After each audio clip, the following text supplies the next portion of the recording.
మనలో ఉన్న ఆట నైపుణ్యం వెలికి రావాలి, ప్రజల గుర్తింపు జరగాలంటే నైపుణ్యం కలిగిన ఆటగాడితో పోటీ పడాలి అని పెద్దలు చెప్తా ఉంటారు.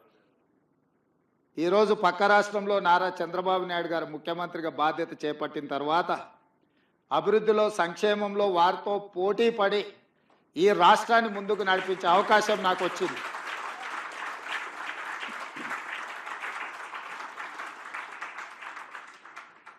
గతంలో 12 గంటలు పనిచేస్తే సరిపోతుంది, అంతకు మించి అవసరం లేదు అనుకునేవాడిని.